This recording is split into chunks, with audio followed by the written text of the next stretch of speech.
በስመ አብ ወወልድ ወመንፈስ ቅዱስ አሐዱ አምላክ አሜን። ረቡዕ ምክረ አይሁድ። በዕለተ ረቡዕ ሦስት ዋና ዋና ነገሮች መፈጸማቸውን ወንጌላዊ ቅዱስ ማቴዎስ፣ ቅዱስ ማርቆስና ቅዱስ ሉቃስ ዘግበውታል። ማቴዎስ ምዕራፍ 26 ቁጥር 3 እስከ 16፣ ማርቆስ ምዕራፍ 14 ቁጥር 1 እስከ 11፣ ሉቃስ ምዕራፍ 22 ቁጥር 1 እስከ 6። ከእነዚህም አንደኛው የካህናት አለቆች፣ የሕዝብ ሽማግሌዎችና ጸሐፍት ፈሪሳውያን ሰኞና ማክሰኞ ሳይስማሙ የተመተኑበትን ይሰቀል አይሰቀል የሚለውን ጉዳይ ይሰቀል በሚል ወስነውበታል።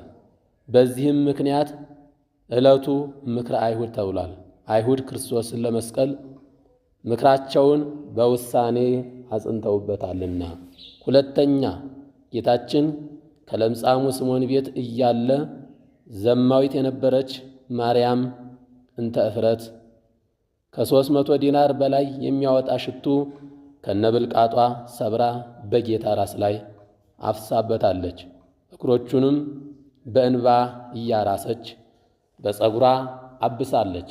አሳልፎ የሰጠው ይሁዳ ግን ይህን ያህል ውድ ዋጋ የሚያወጣ ሽቱ ማፍሰስ ተገቢ አይደለም ብሎ ተቃውሟል።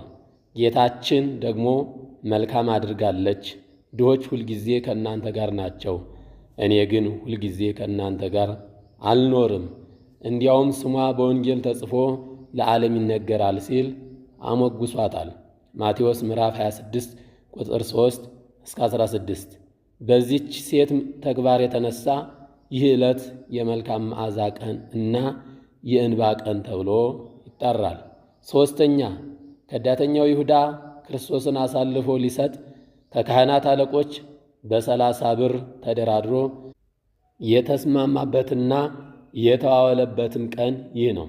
ይሁዳ ለዚህ ውሳኔ ያበቃው በፍቅረ ነዋይ ነው። ከፍ ብለን እንዳየነው በዚያ ዕለት ማርያም እንተ እፍረት የተባለችው ዘማዊት ሴት ዋጋው 300 ብር የሚያወጣ ሽቱ በጌታ ራስ ላይ አፍሳበታለች። ይህ ነገር ግን ይሁዳ አላስደሰተውም ነበር። ምክንያቱም ይሁዳ ለድሆች ከሚሰጠው ምጽዋት ላይ ከ11 ቀረጥ ይቆርጥ ነበርና ሽቱ በ300 ብር ተሸጦ ቢኖር ኖሮ 30 ብር ለይሁዳ ይደርስ ነበር። ይሁዳም ይህን ለማካካስ ብሎ ጌታን በ30 ብር ለመሸጥ ወስኗል። መሳሳም በሰሙነ ሕማማት። መሳሳም ሰላም መሆናችንን፣ ደስተኞች መሆናችንን ለሌሎች የምንገልጽበትና ሰላምታ የምንለዋወጥበት መንገድ ነው። ሰላም የእግዚአብሔር ባህሪ ነው። ሰላም እግዚአብሔር ለሰው ልጆች ከሰጣቸው ስጦታዎች ዕንቁ ነው። ሰላም መባባል የሰላም አምላክ የሆነው ክርስቶስን የሚያምኑ ክርስቲያኖች ዋነኛው መገለጫቸው ነው። ክርስቶስ ወደ ምድር የመጣውና መከራ መስቀሉን የተቀበለው ሰላማቸውን ተነጥቀው ለነበሩት ለአዳምና ለልጆቹ ሰላማቸውን ሊመልስላቸው ነውና ለዚህ ነው ጌታችን ነገረ ድኅነትን ፈጽሞ ወደ ቀደመ ክብሩ ሊያርግ በተነሳ ጊዜ ሐዋርያት ለማን ጥለህን ትሄዳለህ ሲሉት ሰላሜን እተውላችኋለሁ ያላቸው ሐዋርያው ቅዱስ ጳውሎስም ለሮሜ ክርስቲያኖች በላከላቸው መልእክቱ ላይ በተቀደሰ አሳሳም እርስ በርሳችሁ ሰላምታ ተሰጣጡ በማለት ክርስቲያኖች ሰላምን በተግባር መስበክ እንደሚገባቸው ጽፎልናል።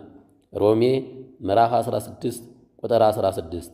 በሰሙነ ሕማማት ሰላም መባባል አይከለከልም።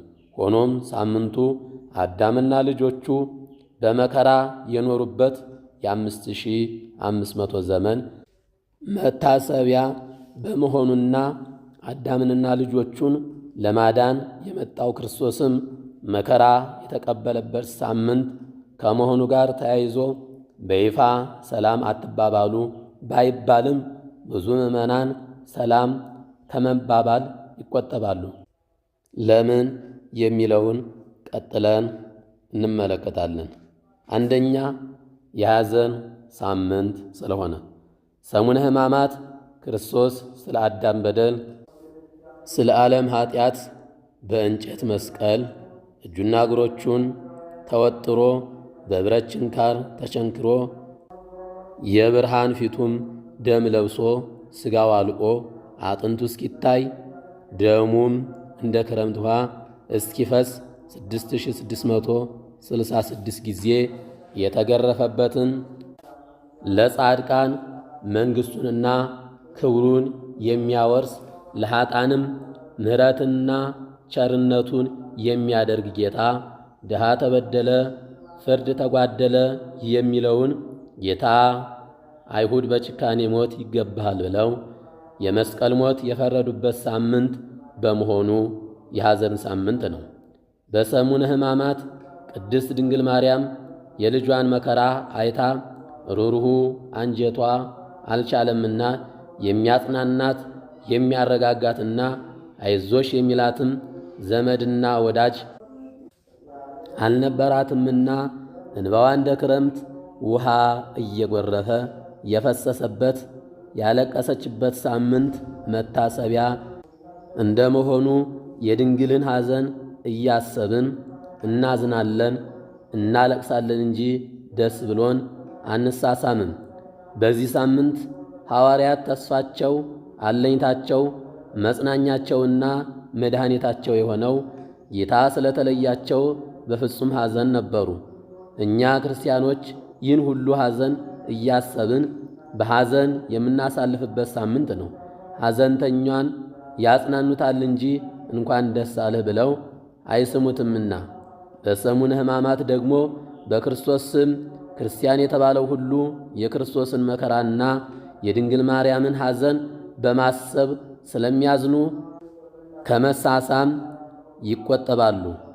ትርጓሜ ወንጌልም ግፋ ሰማዕታትንና ሞተ ወልደ እግዚአብሔርን እያሰቡ ማዘንን የሚገባ ሐዘን ብሎታል። ይህም ሳምንት ከምንም ጊዜ በላይ ሞተ ወልደ እግዚአብሔርን የምናስብበት ሳምንት ነውና ሞት ሳይገባው ስለ እኛ ሞተ እያልን እናዝናለን። ሁለተኛ ሰሙነ ሕማማት የዘመነ ፍዳ መታሰቢያ በመሆኑ አዳምና ሔዋን ስተው ዕፀ በለስን ከመበላታቸው አጋንንት 5500 ዘመን ሙሉ የእሳት አክሊል ደፍቶባቸው የእሳት ግንድ አሸክሟቸው በእሳት ችንካር ተቸንክሯቸው በእሳት መንዶ ራሳቸውን እየቀጠቀጣቸው ይኖሩ ነበር። ክርስቶስ ደግሞ አዳምንና ሔዋንን ከዚህ ከዲያብሎስ መከራ ነፃ ሊያወጣቸው ተገርፏል። ትልቁን ግንድ ተሸክሞ ሲገፋ ሲደፋ እጅግ ብዙ ስቃይ ተቀብሏል። በመጨረሻ ሞቶ ተቀብሮ የሰውን ዘር ሁሉ በአዳም ምክንያት ካገኛቸው ፍዳም ነፃ አውጥቶናል። ሰሙነ ሕማማት ደግሞ ክርስቶስ መከራ ተቀብሎ ነፃ እስኪያወጣቸው ድረስ አዳምና ልጆቹ ለ5500 ዘመናት የተቀበሉትን መከራ የምናስብበት ሳምንት ነው።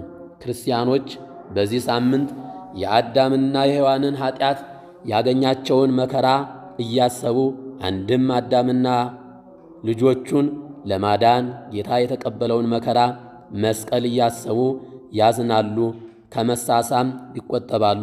ይህም ክርስቶስ ፍጹም መከራ ከተቀበለ በኋላ ሰላም አጥተው በራቸውን ዘግተው በፍጹም ፍርሃት ላይ ለነበሩት ደቀ መዛሙርት በፍጻሜው ደግሞ ለሰው ዘር በሙሉ ሰላም ለእናንተ ይሁን በማለት ሰላማችንን ከማወጁ በፊት የነበረውን ዘመን ለማሰብ ነው እንጂ ሰላም መባባል ኃጢአት ስለሆነ አይደለም።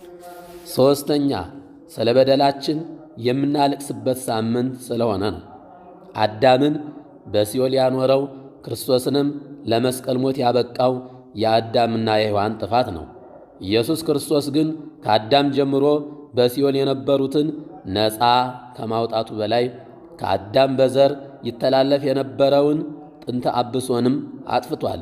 ይሁን እንጂ ሐዋርያው ቅዱስ ጳውሎስ በነጻነት ልንኖር ክርስቶስ ነጻ አወጣን፣ እንግዲህ ጸንታችሁ ቁሙ፣ እንደገና በባርነት እንዳትያዙ ብሎ በገላትያ ምዕራፍ 5 ቁጥር 1 ላይ እንዳስጠነቀቀን የሰው ልጅ እንደ እግዚአብሔር ፈቃድ ካልኖረ ሲኦል ዛሬም በሯ ክፍት ነው።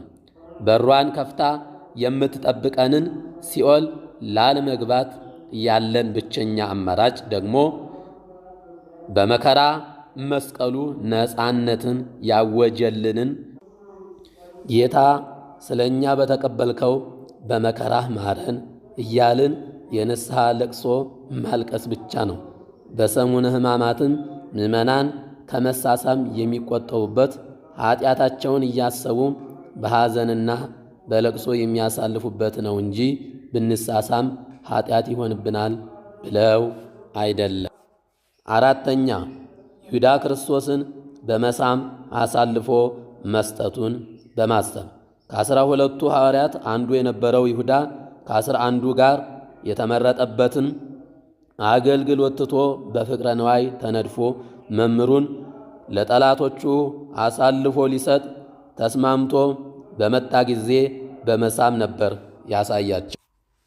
የሳመው እኔ የምስመው እርሱ ኢየሱስ ነው፣ እርሱን ያዙት ብሎ በምልክት ለማሳየት ነው እንጂ የእውነት በፍቅር አልነበረም።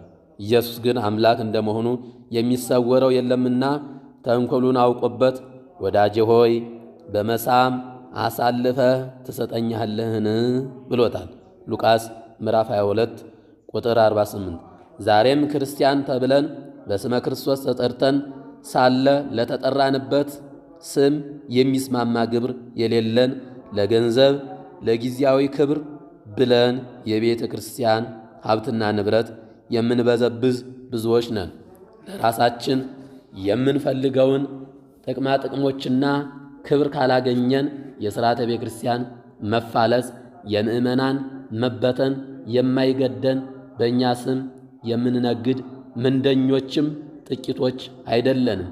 ክፉ ሥራችንን አውቀውብን ጥቅም ከምናገኝበት ከቤተ ክርስቲያን አገልግሎታችን እንዳያባርሩን ብቻ የቤተ ክርስቲያን አባቶች ጉልበት በመሳም መስቀል በመሳም የማስመሰል ሕይወትም የምንኖርም ጥቂቶች አይደለንም።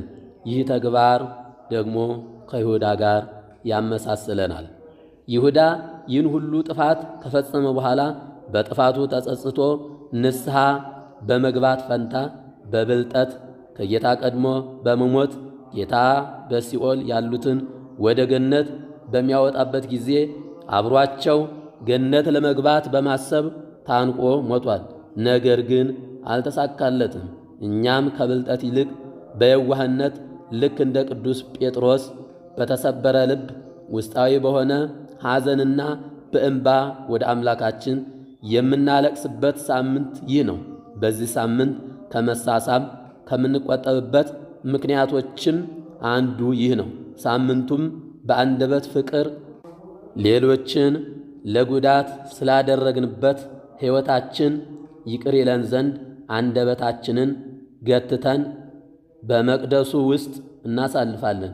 የይሁዳንም ውድቀት እያሰብን ፍጻሜያችንን አሳምርልን እያልን እንጸልያለን።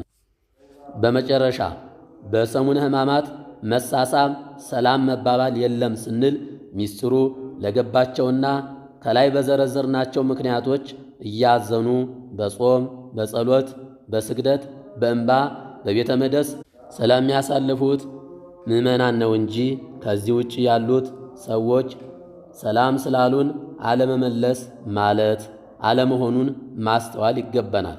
አንድም ከላይ የተጠቀሱትን ነገሮች እያሰብን ማዘንና ማልቀሳችንን መንፈሳዊ ዋጋ የሚያስገኝልን መሆኑን ለማስታወስ ነው እንጂ መሳሳማችን ብቻውን የሚያስኮንነን በደል እንዳልሆነም ማወቅ ይገባናል።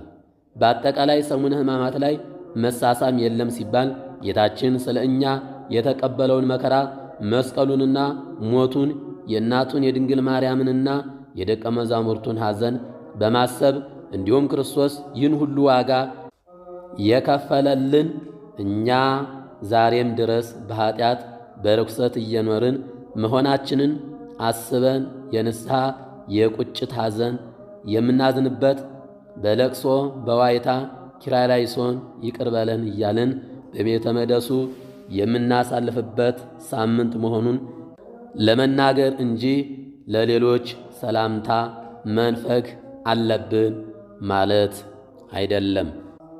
አነሳስቶ ላስጀመረን ለልዑል እግዚአብሔር ክብር ምስጋና ይግባው።